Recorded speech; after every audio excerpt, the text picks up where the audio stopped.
I love macro photography, and I love it because it opens up such a completely new way of looking at things. Getting close up turns even everyday household objects into interesting looking works of art. And that's exactly what I'm going to be doing today.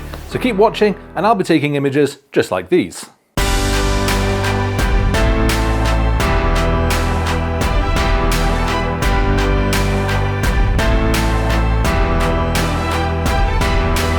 Macro is great for things like flowers and mushrooms and leaves and other lovely outdoor things. But right now it is cold and it is wet outside, so I would rather be staying inside. And that's fine, because there are a ton of things around my house that I can point my macro lens towards. And to be honest, most of the things I'm going to be looking at today, things like boots and other items, are all products.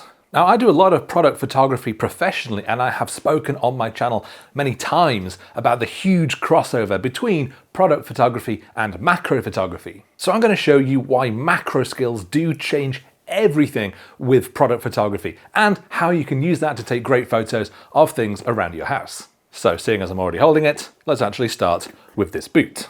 Now, I actually think this whole boot is pretty good looking, but it is the small details that I really want to pay attention to here. Because we've got not only the lovely texture of the leather outers, we've got real leather laces and these nice brass eyelets. So let's get close up. This is not going to be a difficult shot. I've just got the boot on the table and I've got my 100mm macro lens on my camera. That's given me a really nice close-up view right on the laces and on the leather.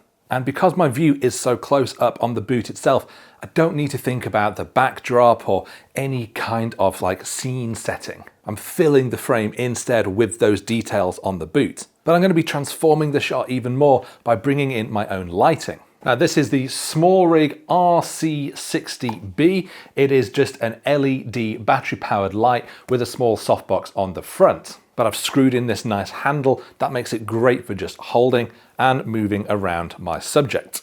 I love using handheld lights like this because you get so much control over where you put that light. So like as I bring it in, you can just see how much it lights up our subject, but we can also move it around to not only put the light where we want, but to carve out the shadows where we want as well. So if I held the light maybe over to the left, you can see we've got this nice side light coming in, which is catching more on the leather outers on the left of the boot. Then we could bring it over the other side maybe. It's almost giving a backlight effect by lighting the right-hand side. It's just catching on those laces. Personally, I think something more from above, like this, where it kind of brings out some more shadows on the laces. It really just helps emphasize some of the texture on the leather as well. So I'm going to get my camera actually into position, lock it off on a tripod like this. I'm manually focusing so I can make sure that it's right on those leather laces in the middle of the frame. I'm going to be taking this at about f10 because I want to try and keep as much of it in focus as I can without having to focus stack. Again, I'm going to bring that light in, and with my ISO at the minimum of 100, I'm going to need a shutter speed of about 1/13 of a second here. So I'm just moving around, just trying to make sure that those light and shadows are in exactly the right place, and then take my shot. And these are exactly the sort of detail shots that I would take if I were taking product photos of these boots. But I'm actually just going to try this again, but in a vertical composition, because the row of eyelets is kind of going down the frame. So I kind of think it makes sense to go with a vertical composition and sort of follow that line of eyelets. And again, I'm just moving it around, trying to find the point where it creates the nicest looking shadows. Could be overhead. It could be coming much more from the side. So I think something like this is going to work well. I really like how this looks. We've got some amazing details, some beautiful textures from the different materials that are being used in the boot, and it's just a great looking shot. But more than that, it's super easy. I've just used a small handheld LED light and just my camera on a tripod. It is really not a difficult image to take at home. Okay, but let's try something other than a boot. Let's try Dyson headphones. Weird. Yeah, these are strange looking things, and when I reviewed these for CNET, I had to take some product photos And I, of course, had to do some when I was actually wearing the headphones, try and make it look a little bit arty. But of course, you then need to get up close. And I did plenty of close-ups as well. And I'm going to try and do another one right now. They're not even clean. So dusty. Got my camera on a bit of a weird angle here. And the reason being is that it allows me to get everything that I want in one image. We've got the Dyson logo here on the arm of the headphone here. We've got this nice bit of hinge, and then we've also got just a hint of this sort of grill that is on the headphone cup. So again, it's a shot that I'm definitely going to want to use my own lighting for. So without any lighting at all, the shot is pretty dark, but as you can see, as soon as we start bringing in our own light, we can absolutely carve this out exactly as we want to. Now, I may end up doing a bit of an exposure blend for this shot because I think that I can light the actual Dyson logo, something like this, in a way that it gives a nice sort of gradient of light. We've got a little bit of light on the logo, but a little bit of shadow as well. But I don't like how it looks so bright on the grill. The grill, I prefer lighting a little bit more like this, a little bit more subtly, but it's difficult to get both shots in one. I mean, I could try if I move the light around enough, but I think it'd be quite easy to just take one shot of the Dyson logo, one shot with the grill, and then blend them together. So let's do exactly that. It's not that difficult. So first of all, I will make sure that my focus is on the Dyson logo for the logo shot. And I am just going to move that light around, and I think something like this looks great. Again, we're going to have a logo nicely lit. There's a hint of light going on the pad. So, and definitely the actual, the grill is very overexposed. So now I'm going to change my focus to the grill, and I'm moving that light around so that it is focusing on the grill, but without overexposing. I'll take that shot. And I'm actually going to do a third, and this one is going to be much more just for the little hinge in the middle, because that seemed to not really get much light in either image. So this one's just holding it off to the left. And actually for that third shot, I really like how it's lit the Dyson logo, so I'm probably going to blend some of that in as well. And here is that finished shot. And often in product photography to a commercial level, I'll bring in 3 or 4 different lights, but it is quite easy if you've got the time to just use one light and move it around, light a product or whatever it is you're photographing in different exposures, and then you can blend them together. So the result is a great multi-light setup shot, but you've actually just used the one light. Okay, that's enough Dyson headphones.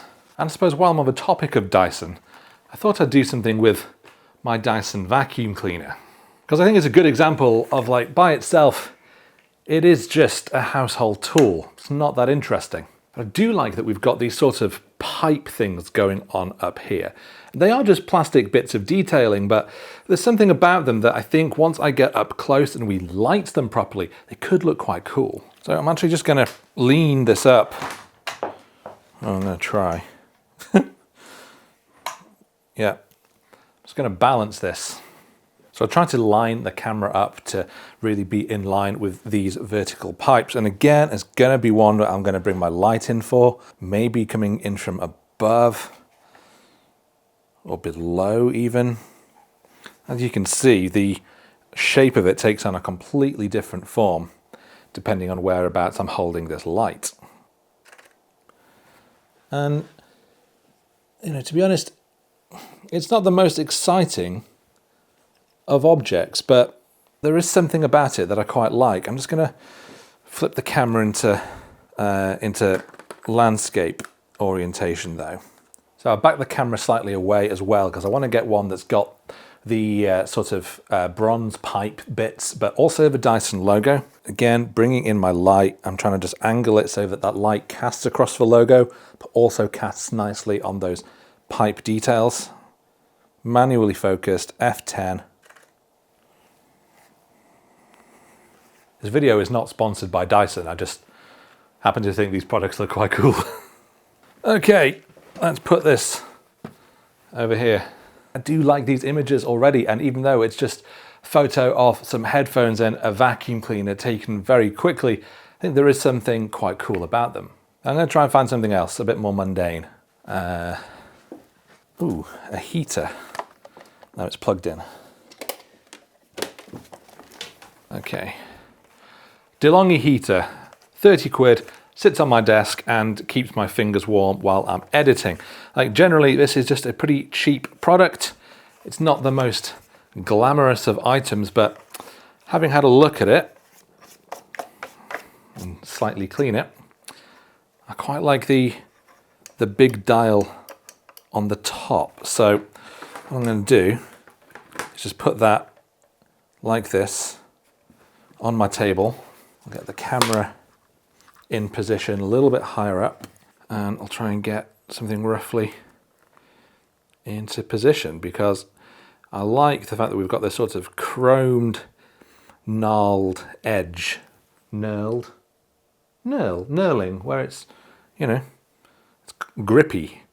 On it, we can see the little minimum sign. I might actually do a vertical composition. This way I can get the DeLonghi logo on the front of the heater in, along with that big dial.